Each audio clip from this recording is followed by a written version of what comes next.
Hello and welcome to another episode of Lexx Education. It's the comedy science podcast where comedian me, Laura Lexx, tries to learn science from her nerdy, normal, younger, curly-haired today, brother Ron.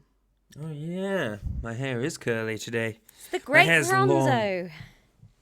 I can't wait to get my hair cut on Wednesday. Ooh, it'll be all fresh for when I come and see you.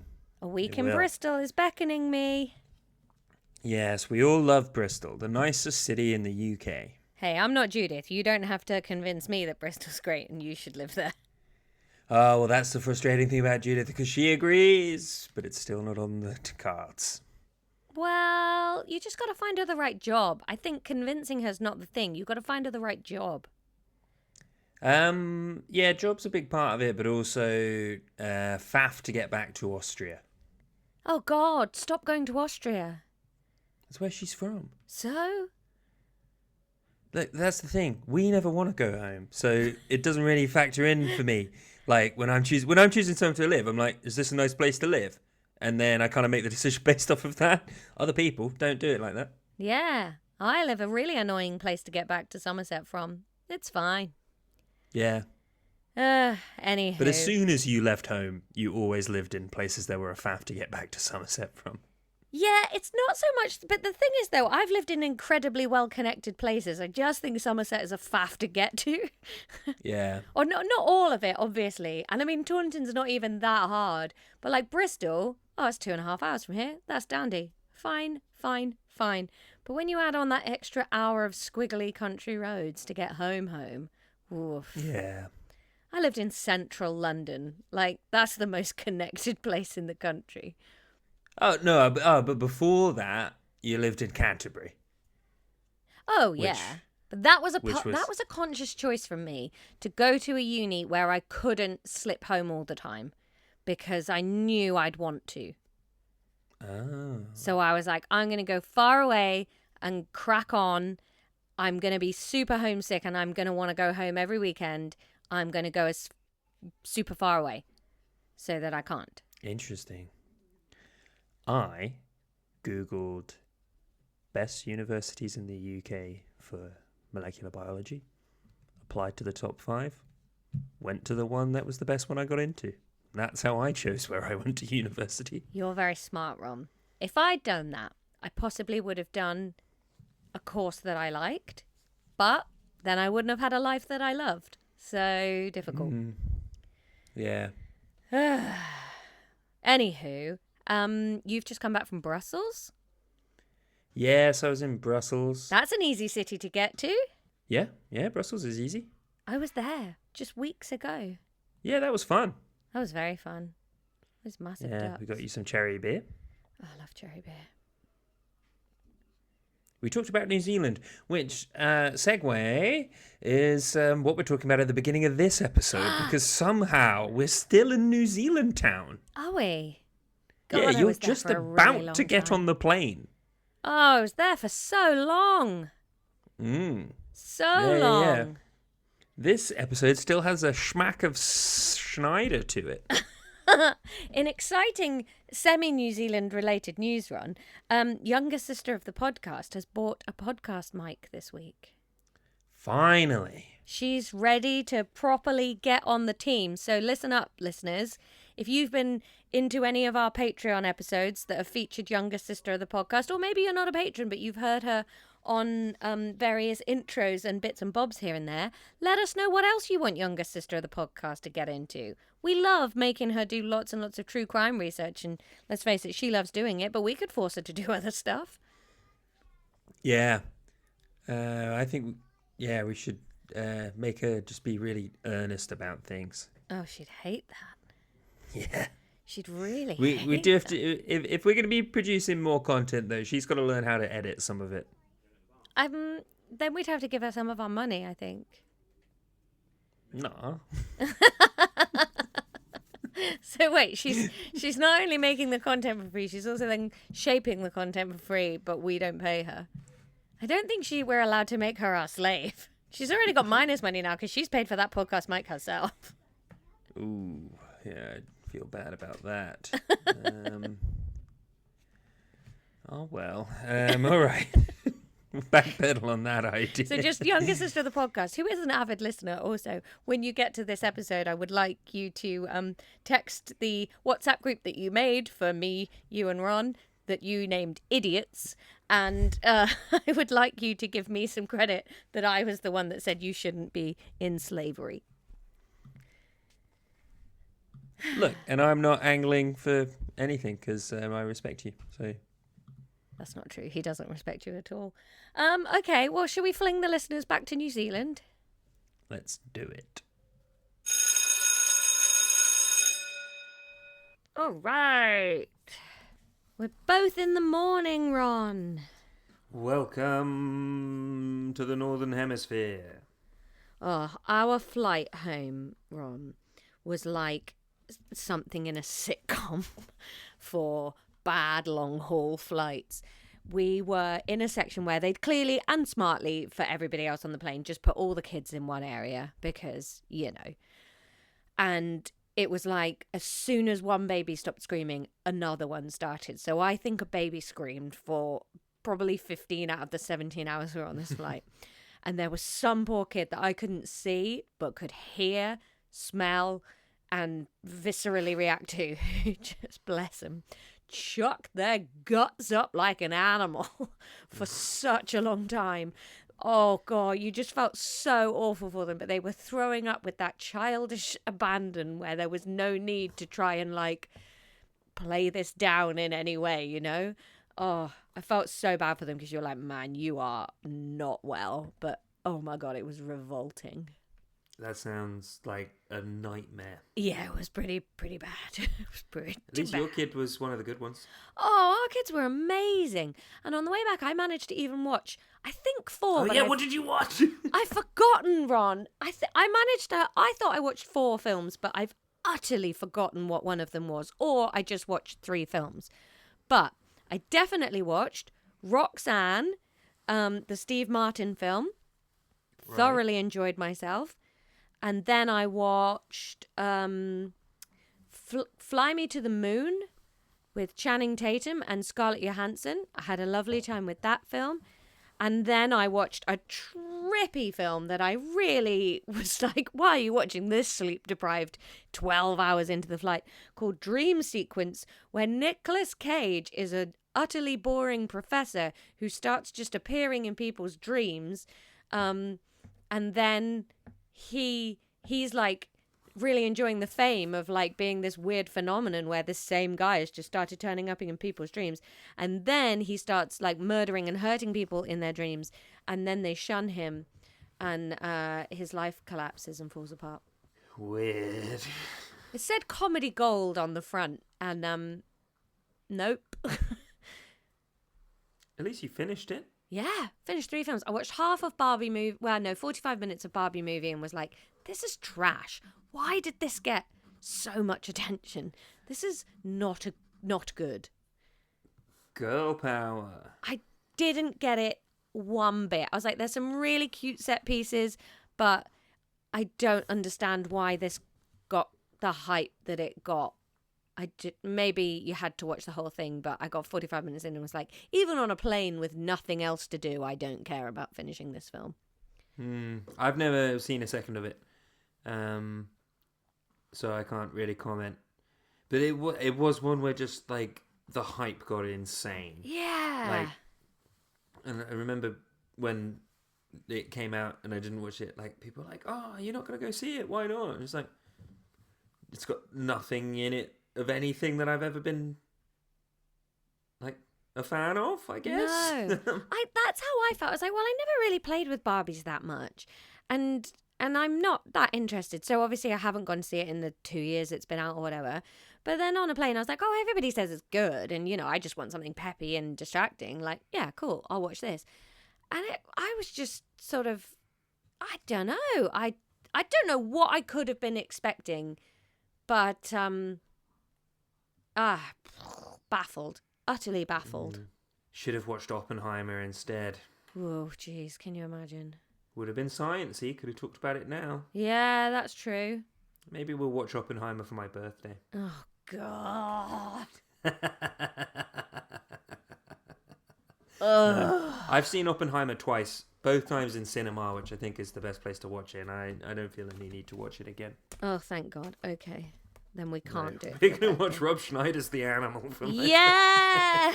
I forgot to search for that to see if it was on there, but it didn't come up on comedies, and they'd have put it as number 1, surely. I wouldn't be surprised if it wasn't anywhere. Like the last VHS of that was in a landfill somewhere. Okay, Laura. Can you remember what we were doing last time? Hey, Ron. In chemistry. Empirical and molecular formulae. Yes, the unjudgeable. Hans Joji. The unjudgeable topic. So here's the thing, Laura. The unjudgeable for Molly Brown? No, what? Is it the unsinkable Molly Brown? Is that a thing? Hang on. The unsinkable Molly Brown. Yes! The unsinkable Molly Brown. Wow, she slays in every picture of her. Who is this person? Well, I think she was on the Titanic. Because I think, yes, in the James Cameron version, she's played by that brilliant woman who is with the big dogs in The Office. Oh, yes. I Is know that who you mean. I don't know the actor's name. What is she called? Rough guy. I've been watching a lot of Tiny Chef this morning. Is that like Big Cook, Little Cook?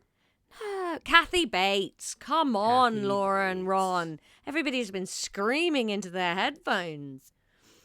No, Tiny Chef's on social media. He's a tiny little green chef. And he can't talk properly. You'd probably hate it, I think, but it's very up my street. Oh, the woolen... The woolen blob that cooks in a tree stump. Yes. Yeah. I've seen some stuff. Blero! That's how he talks. Anyway, Laura. It's not for you, Ron. You don't like wiggly, silly kids things. I do. Sometimes. When you're a child.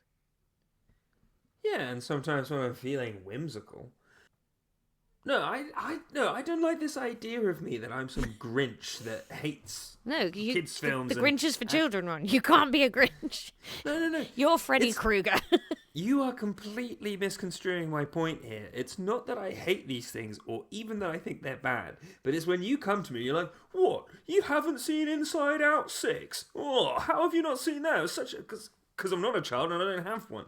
So I haven't seen it, but I'm not casting a value judgment on it. That's why I haven't seen it.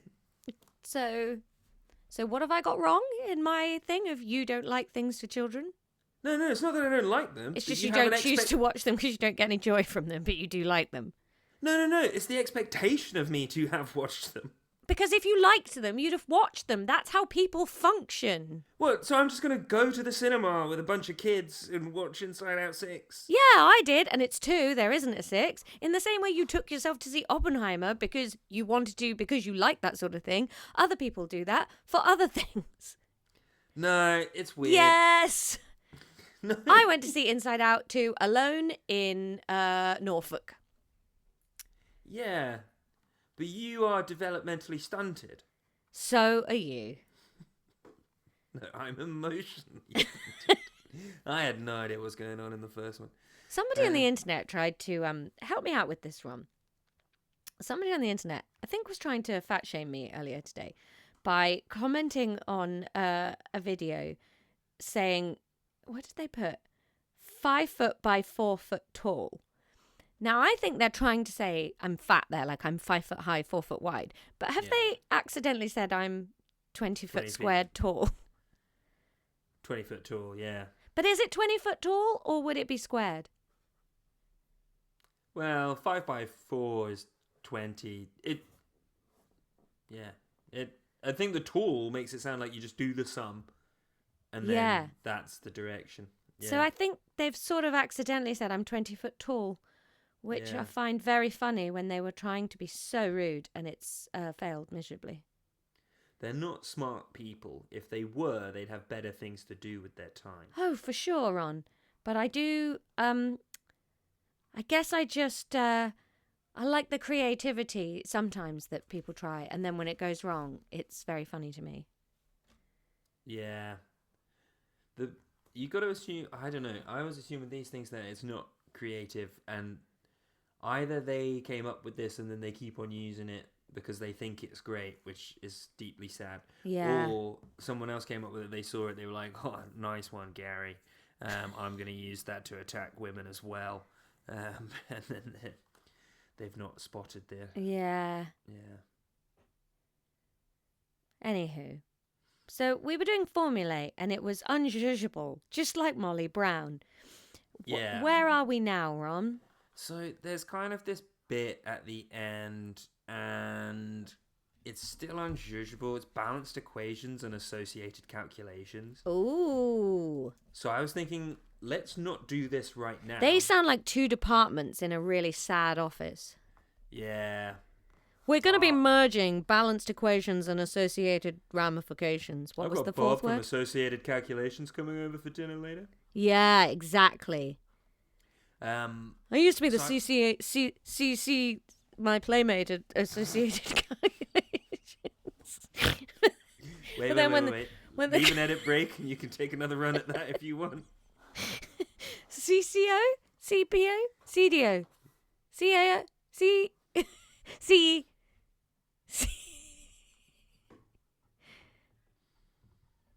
COO. COO of... It's gone. The train has left the station, pulling my corpse along behind it. So did you say we're not doing that? Well, I was thinking, because we'll do practice papers and stuff before we do the exam. Let's do the maths then, rather than a whole lesson of just here's equations. Yeah, because this is our last record for a couple of weeks, Ron. So it feels a little bit like a little bon voyage sesh. So I think we should have fun. Yeah. I'll write on pause in capitals underneath that. We're going to talk about today instead, Laura, bonding. Ooh. Yes, indeed.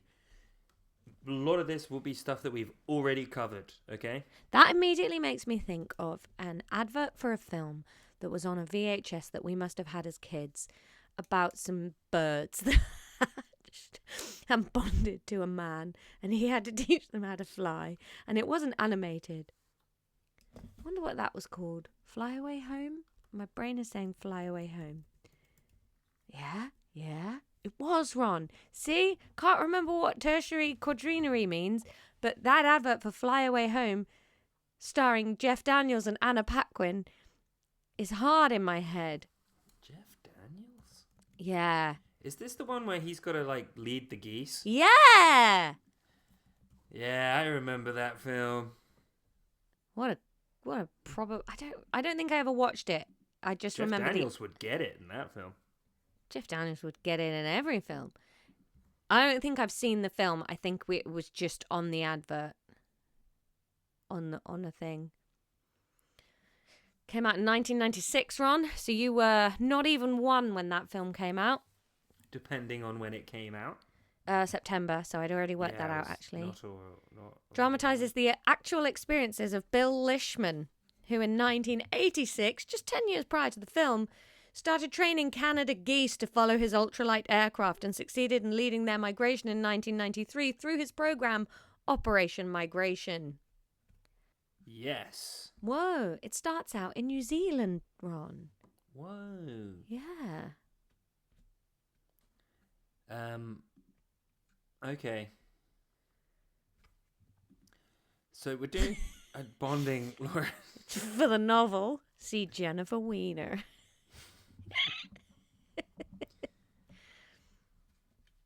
she's written a few films that have been turned into... No, books that have been turned into films. Okay. She went Laura? to Simsbury High School. Man, she just had to sit in a chair reading and reading and reading for hours to get her skills. And sometimes she'd play chess against herself. Yeah. Painting in the basement. Why in the basement? That's where people paint. In Sims. What was your favourite Sims expansion? Well, I always love having pets. And I really disliked ever travelling to other spaces. So maybe Making Magic? Interesting. What was yours? Making Magic was the best one. There were...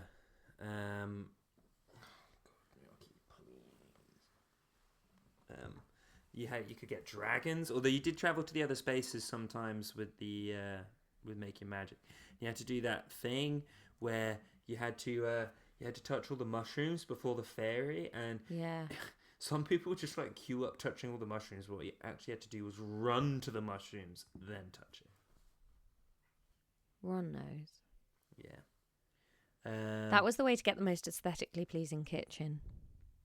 Touching the mushrooms. No, having Making Magic. Yeah. You could craft gnomes, transform people. Yeah. Anyway, Laura, we're looking at bonding. What different types of bond can you name? Ionic, covalent, and a third one. This is like when Copper does something gross, but you can't really explain it, but you never ever want to see him again.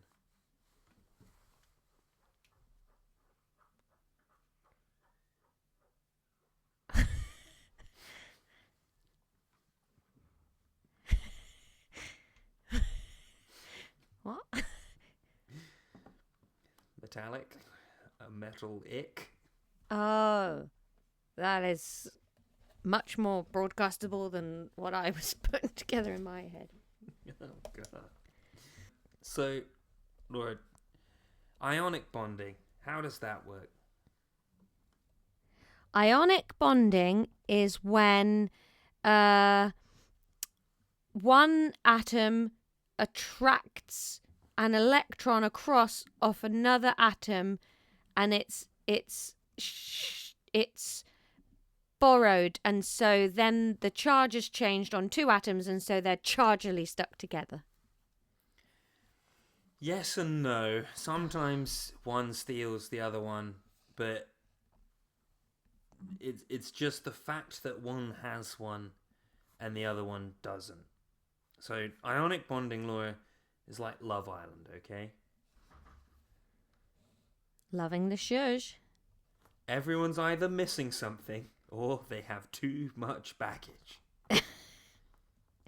Their connections are based off what they don't have in common and who their usual type is. And if they're single, they're just careening around looking for someone else to match up with. Got ya. Okay? I've never watched an episode of Love Island. It's one of those shows that's fantastic at the beginning, but the slow death march towards the end is really grueling and I believe bad for the soul. Right, but you're still doing it? No. Uh-huh. We usually start a series and get a while in and then give up. Got ya. What? Was that the door or the cat? I don't know. I think the cat.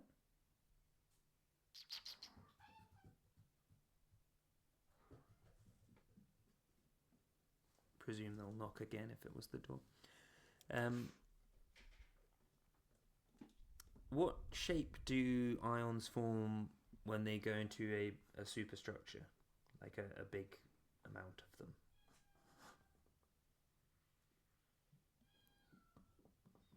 I don't know. Figure of eight. An ionic lattice? Do you remember that? No. Oh, I didn't want to do ions. I thought you fucking got this.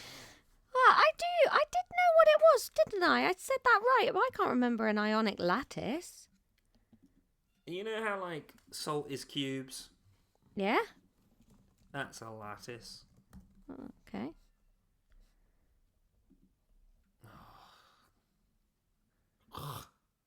Just look at this and understand it, okay? You're a bad teacher.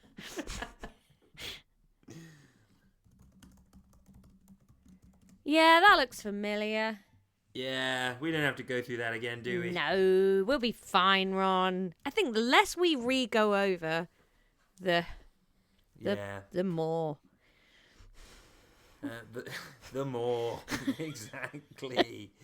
So we'll just, like, it says there's two things that students should be able to do. So we'll just run through those, Laura. What ion do you think calcium would form? Let me have a look at a periodic table for information. Is that okay? Absolutely, that's what you need to do. Okay, so it's an alkaline earth metal, so a metallic bond. I asked for what ion it would form, Uh, not what bond it would make.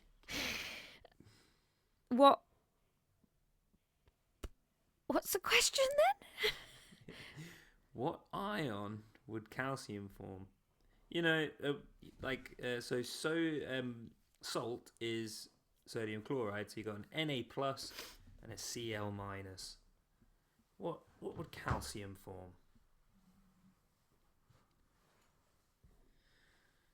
Okay, so it's in group 2, which means maybe nothing. No, that means it's quite reactive. So it's gonna... What does being in group 2 mean? Fuck.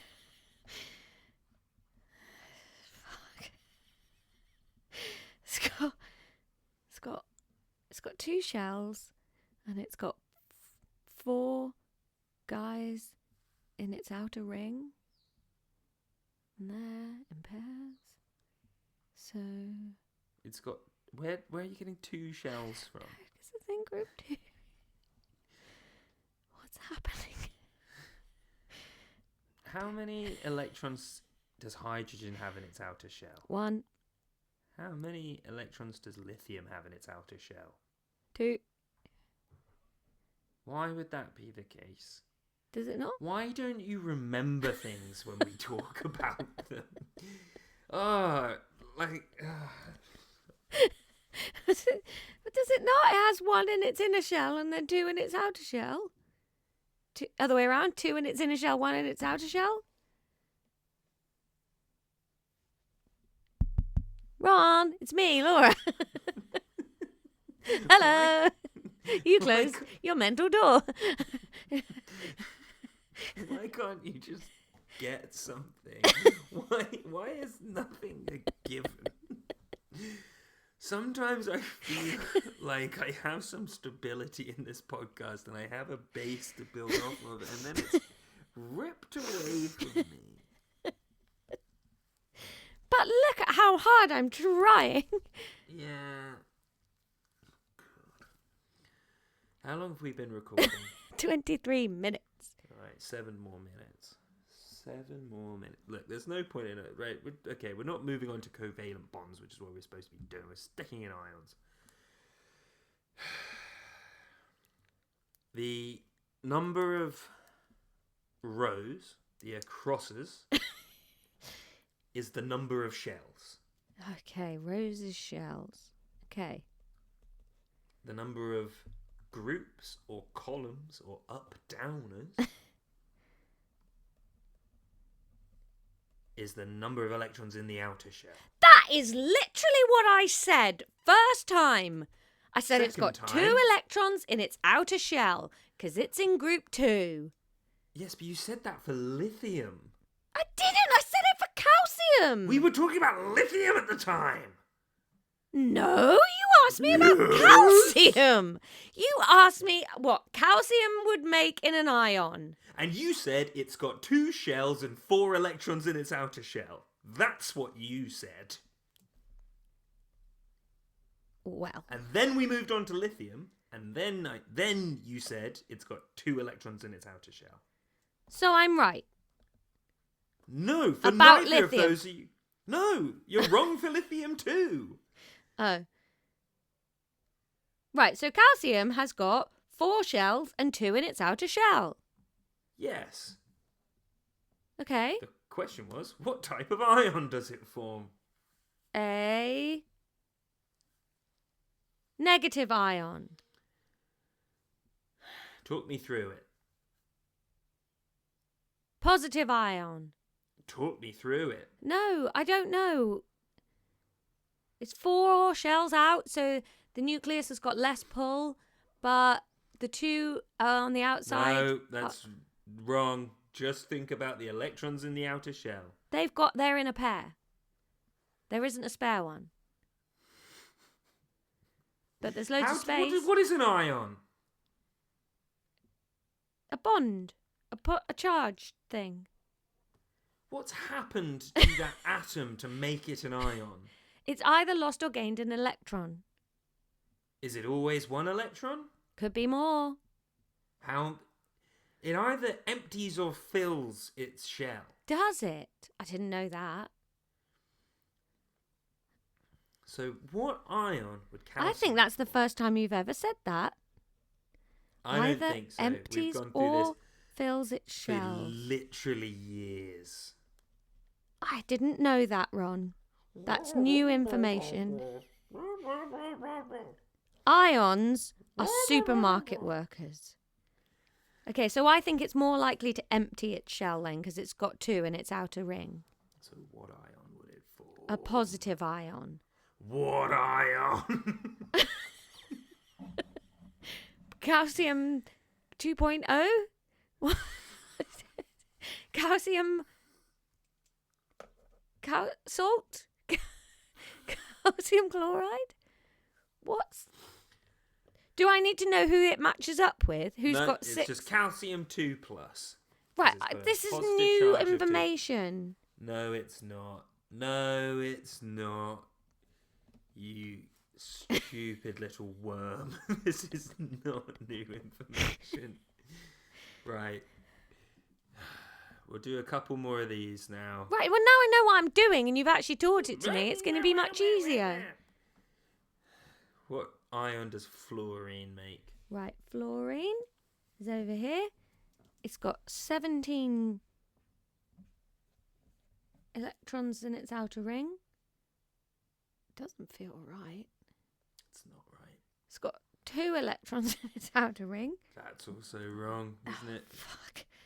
It's got 7 in its outer ring. Yes. So that is going to make fluorine -1. Yep. You can also say fluorine minus, but that's absolutely correct. What ion does helium make? Doesn't. It's a stable noble gas. Beautiful. Well done. What ion does potassium make?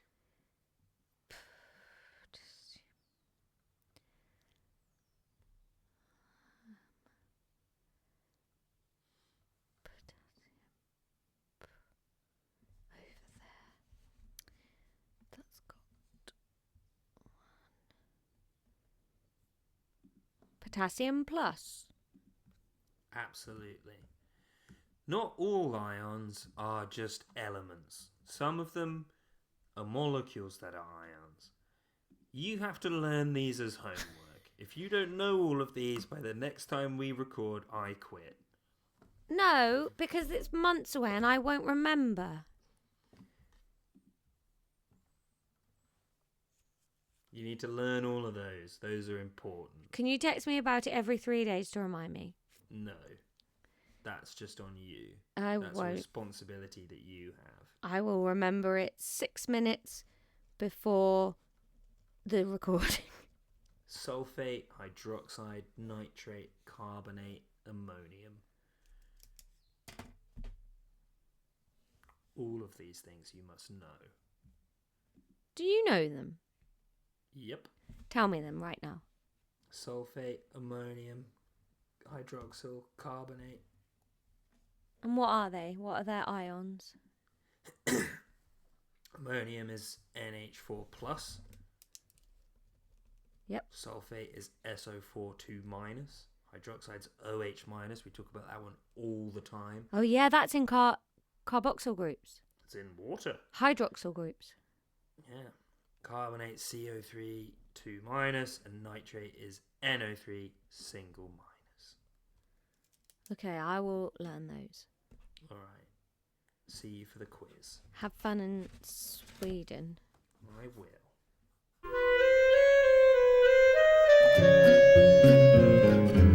Oh, Ron, I just think we're in so much trouble here. The Yeah, 'cause problem you with the haven't done note... your homework. Well, the problem was, because you texted me at like 20 to 1 and said, I'm ready from whenever. And I was like, lovely. I'll just finish making this absolute banging cheese on toast. And then I'll head up. And then I headed up. And even while the toast was cooking, I came upstairs and plugged my laptop in and slightly got ready. And I looked at the page and it says balanced equations and associated calculations. And I thought, do have to do that, to be fair. You do have to walk away from cheese on toast. what do you mean? You don't, like, it takes longer than you think. Here's you the don't thing want it too though, Ron. blonde. I've started doing it in the air fryer. Ah. It's absolutely magnificent. I can't believe I haven't discussed this with you yet. Right, I Ron. love cheese on toast. Cheese on toast is magnificent, right? But the bottom of the toast, do you toast the bread before you then do the cheesy bit and then you get slightly overburned crusts? No. You just do it very, very blonde. Here's the thing though, with air fryer, you don't need to. You butter the butt of the toast, cheese the top of it, put it in the air fryer for 5 minutes at 200. You get Wait. You got raw bread under that cheese? Yeah. But because that you're air crunches frying up? it goes crunch. Do you promise? Yeah. Because it goes like French toast because you're frying the bottom of it. Talk to me about your cheese on toast recipe. What's going on that bread? Depends what I'm in the mood for. It depends. I might have a bit of Worcestershire, might have a bit of Marmite in with my cheese. Worcester's good. You're not a... Oh, no, you don't like ketchup. No, I don't like ketchup. I'm such a fucking horny slut for a tuna melt cheese on toast. Make a tuna melt cheese on toast in your air fryer, Ron. Yeah, that might be a You weekend get treat for me. fluffy, fried bread feeling from the bottom bit. You get the cheese gets a real good grill to it. You know, it goes like orangey bubbly within 5 minutes. Ugh. The yeah. crusts go just superbly crunchy. Do you know what I'm obsessed with at the moment? Harissa. Yeah, harissa's good. Oh, do you have that mackerel and potato salad with the harissa? You've made it for me. It's divine. I love it. No, I made harissa and tomato pasta the other day. And so on my sort of quest to very, very gradually, with a lot of ups and downs, become vegetarian, one of the things I've always struggled to replace is chorizo. Yeah. Because of the complex flavor profile, and I think harissa might be the thing. So I'm gonna try and make a chili with harissa to see if it gives it that smoky richness. When you're a few months out of having had actual chorizo, try the Oh My Vegan chorizo bits from the supermarket. I think they're pea protein. Interesting. I don't think they would hold up against actual chorizo had you just eaten some, but I certainly had it a few months ago and was like banging because I've not had chorizo for years now. So to me, I was like, great. And I think even Tom, we had them in something, and even Tom was like, oh yeah, these are great. Like, sure, I'd rather have chorizo, but these are great. I can hear that in his voice exactly. Yeah. Yeah. Which I know that doesn't sound like a ringing endorsement, but I think there's From no... Tom, that's a ringing endorsement. Yeah, there's no point pretending that meat replacements like, oh, you could take a bite out of this and a bite out of a Wagyu steak and you'll know the difference. But the point is, when you've forgotten how good meat is and you eat this, will you be okay with it? And with those, yes. Yeah. Here's my question though. Did you cook with it? Yeah. And then did it leak all of the delicious taste into everything else? Because that's the bit that I need from chorizo. I'm okay to not like bite into it, but it's an important part of the flavor profile when I'm cooking a chili con carne. And quite often I'll do like flexitarian meals where it's like it's a bean chili, but I've put chorizo in there for the flavor. Yeah. Yeah. I don't remember. What I do remember is that it fried up and got that like sticky, crunchy texture. Delicious. I haven't had lunch yet, which is why all the food. So, is there any point trying to do a quiz? Well, minus 8 points because you didn't do your homework. I don't even know what the homework was, Ron. I think it was just to learn those things. But learn them how?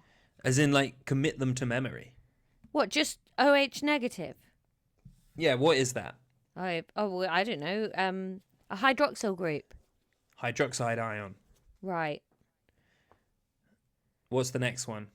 Oh, that was the third in the list, actually. I don't know why Right, I okay. started with Fucking hell. The first one is NH4+. NH4 plus, an ammonium ion. Yeah, see, I didn't write down what they were. I've just made a list of these letters. No. That's an ammonium. You're a nonsense human being. I'm really glad you carried on after the first syllable there. Ammonium ion. I've said a lot of horrible things about you, Laura, but I've never thought you were a nonce. Thanks, Ron. That's really good. Oh my god, Judith and I have just gotten to the point of Desperate Housewives where they just jump forward for 5 years for no reason. Oh, I think I was already out by then. It's just like an episode ends and then you get like 2 minutes at the end of the episode where it's like 5 years later and we were like, oh, okay, a flash forward. And then the next episode starts and it's still in the future. Oh. Yeah, crazy bit of business. Busy. I mean, they just do things mad. The writing has started to drop off. Characters now have different like personalities episode to episode. Because they don't have like a consistent writer's room going on. Oh, that's sad. How many series in are you? Halfway through season 4. Oh, that's early for that to be happening. Yeah. It's just like Mike Delfino, one of the main characters, obviously. He was just Southern for one episode. He was like speaking with an accent. Huh. Yeah, it's really odd. And then Carl came back, and obviously Carl's a bit hot, but then he was not hot in this episode. Carlos? No, Carl. Susan's ex-husband, Carl. Oh, it's been too long for me since I watched it properly. It's so good. No, Carlos is currently blind loss, which is what we call him. Blind? Has he gone blind? He went blind in a tornado, and it's really unclear how it happened. Maybe for my birthday this year we'll do a Desperate Housewives episode. That would be so fun. I'm in. I'd be very up for that, Ron. I love me some housewives. I don't care if they're real or desperate. I'll be there. Do you know Desperate Housewives was what first kicked off Real Housewives, though? Yeah, you said when me and Judith first started watching it. It was very funny listening to you and the way we were gals. And then having a hours-long text message about Real Housewives. Yeah. It feels like the Real Housewives of Salt Lake City has spawned a bunch of Mormon wives shows. Well, Mormon documentaries have always been hella popular because WTF. Yeah. So a bit of reality there. Yeah. What are you playing with? It sounds like farting. No, that was just the shorts I was wearing. They made a fart noise. From my butthole within them. Laura, please describe ionic bonding. Ionic bonding is when an electron is attracted from its original atom to another atom, and then that atom has a positive negative charge because it has an extra electron, and the atom it left has a positive charge, and so those atoms stick together. Why do they stick together? Because they're oppositely charged. Okay. Is it always one electron? Yeah. No. Is it always one thing getting attracted to one thing? No. Could be a molecule. Polycule. Could be a molecule. Not bad. But I think something that you can sort of lose from that answer, I don't think it would lose you marks in an exam, but the bit where you're saying sort of one atom steals an electron from the I other didn't one, say steals. attracts over one electron from the other one, you don't really need that bit because then it's not always like that. There might just be two different ions because you've mixed two compounds together and then they're going to get joined together. They're not always taking things from each other. And yeah, that's kind of the point there. Okay. But other than that, it was all right. So an ionic bond is just a positively charged atom connecting to a negatively charged one. It's two ions being attracted to each other because they're differently charged, yeah. And you could have one that's like 2 minus, and then that would be attracted, and then to balance that, it would be attracted to 2 ions that are 1 plus, if that makes sense. I see. So You've it's just not always fundamentally 1 to 1. changed the description. It always used to be about an electron. Now the electron's just by the by. Yeah. Well, no, I think where you're getting that from is because I think when we first started talking about this, it would have been in the context of sodium, and maybe sodium chloride is where most ion conversations start. And then so if you react chlorine and sodium, you do get that bit where they're sort of robbing electrons off each other and stuff. But on the base description of an ionic bond, the story can start later than that. Right. Okay. Laura, what structure did large ionic compounds form, like a grain of salt, for example? A lattice. Yes, exactly. Well done. A giant ionic lattice. Okay, Laura, what's covalent bonding? Covalent bonding is when two ions or atoms are connected via a shared electron. A shared electron? Yeah. A shared electron? Yeah. Oh, call me St. Peter of Science, because he's going to ask again. And I'm going to say... A shared electron? Yeah! No! Oh. A pair of shared electrons. A pair of shared electrons. A pair share. In an old oak tree. Huh. Laura, and we might not have covered this, but okay. What's a dative covalent bond? Ooh. Dative covalent bond. That is where... Covalent. When we bond. I think that's where they come and go a bit. Like sometimes they're together, sometimes they go off, sometimes they come back again. No, I don't know if we covered this, to be honest. A dative covalent bond is when both electrons in the pair that's shared for the covalent bond are provided by one of the atoms. Oh, that's not a healthy relationship. No, and that's what I said in my zhuzh about this, but I don't know if we went through this. I can't remember what fucking happened in this episode at all. My next question on the...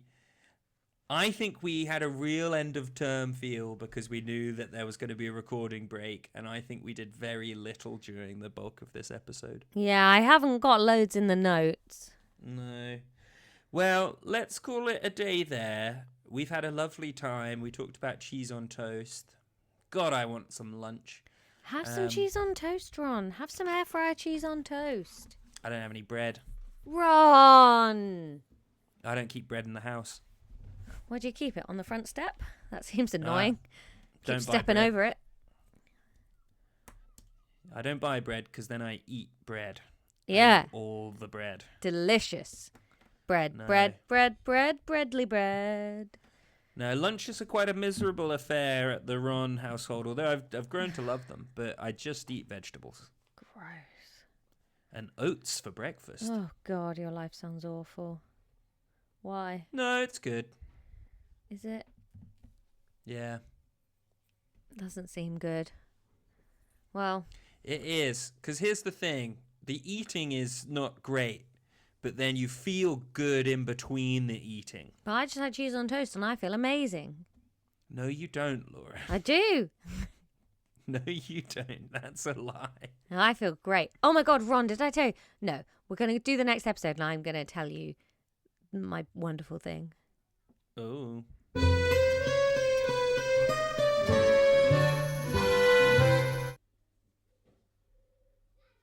There we go. I can't remember this episode really. I was in a fog. Was that the one where I was really hot sitting next to an airbed? Yes, you were. No, you weren't next to the airbed because in this episode I point out why don't you sleep in the airbed instead of the bed that you're complaining about, and you are like, oh shit. We've probably deflated the airbed by this point, ready to pack. No, you just never thought of it. Tom had left weeks before. No, I mean by the time we're recording this, I'd probably deflated it to pack it. I think you deflated it ages ago because Tom had left weeks before. No, because Child of the podcast was sleeping on it. That's not what you were saying in this episode, I Oh. think. Oh, I've Yeah. forgotten. I wanted to leave it in New Zealand because it was only $5 or something, or dollars that equated to £5. And I was like, don't need it this much. And then younger sister of the podcast was like, no, I quite need an airbed. And then she brought it all the way back and then left it at my house. My house is Arrogant. such a repository for stuff that you guys don't want. Like what? What have I left there? Oh, a guitar, like bags of records. a That's load of Dad's. He Asterix really wants that books. back. He doesn't want it back. He just wants to know it's safe. Oh. So it's just at my house, where no one knows how to play the guitar. It's not my fault and it's not my guitar. It's not my fault. The Asterix and Obelix books, they're a family heirloom. Are they? That I Yeah, thought they they're were- grandma and grandpa's. Are they? I thought they Yeah. were ones Mum had bought you over the years. Some of them, but the collection started because I got all of grandma and grandpa's Asterix and Obelix books. I might get those out and read them. I'm supposed to be reading Shantaram. Oh, now that they don't remind you of me, now Now that you're they're all not keen just- to read them. Dead weight that I'm harbouring. Oh, what are you doing in all of the space where this dead weight is? You don't have things to No, store. I don't like things. Well, it's in like the fucking armpit of the roof, isn't it? Yeah, that's true. So Hey, Ron, we're who redecorating the cares? hutch in the next couple of weeks. Oh. Yeah. Now that you've stolen it off Tom, the hutch is on the rise. Yeah. Well, here's the thing. So, Comedy Bureau, you know it. It's the project I'm working on. Bureau. Bureau. Bureau is fun to say. Yeah, that's why we called it the Comedy Bureau. We've been recording it at the Commedia in Brighton, and obviously have to pay to hire that every time. And I was like, how can I keep costs down? And then I talked to Matthew J. Grant of Noise Next Door fame, who's been really helpful in helping us with all the technical stuff for it and filming. And he was like, dude, paint your garage, put a little bit of soundproofing in there, and set it all up. Use that. Yeah, get some IKEA plants and stuff. Well, we already have the set, but I just Oh, put it yeah. all in the car and drive it down to Commedia every time. I was like, I could just set We it could up. do video episodes of this podcast in there as Yeah, well. we could. And so I'm That's all tax deductible. yeah, I'm buying like a mixing board for podcasts and handheld microphones like bros use on podcasts. This is how Will Duggan must have felt when you started this podcast, because the next one's just so much more professional, and this is going to keep on happening. No, what I like about it is that they're very different flavors. Like Lexx Ed is my let's go let off steam in the roof with Ron. Who's eating loads of eggs? We're eating loads of eggs. That's how we let off steam. Should you still be doing it? It's been 3 years. It's got a tiny listenership. Shut up, please. We like it, and that's the whole point. Eggs. Megathon. Whereas Comedy Bureau, I'm doing so much research on, and it's really helping me learn to read books again. That's nice. Yeah. I wish something would teach me how to read books again. Do you want some Asterix comics? They might be a good starter. No, it's going to be a long time till I can read Asterix and Obelix again. But I will tell you about that when we record the Sweden episode. Okay. Well, we're going to go off and read a Patreon episode now. What a segue into begging you for cash. This takes up so much of our lives and earns us nothing. And if you love it and you love that it's taking up your life and you don't already donate, hey, go to patreon.com/Lexx Education. Pay a minimal amount a month. I think you can pay £3 and you can get access to all of our Patreon musings. You can know that you are supporting two people that love you. And you can wish me an early birthday present. It is so long until your birthday. Yeah. Yeah, it is. How many months is it? What's July? The 7th Class month? dismissed. This is not fun. Class Two, dismissed. 2.5 months. Do you know I'm Class going to dismissed. Istanbul for my birthday, Ron? Yep. Class dismissed.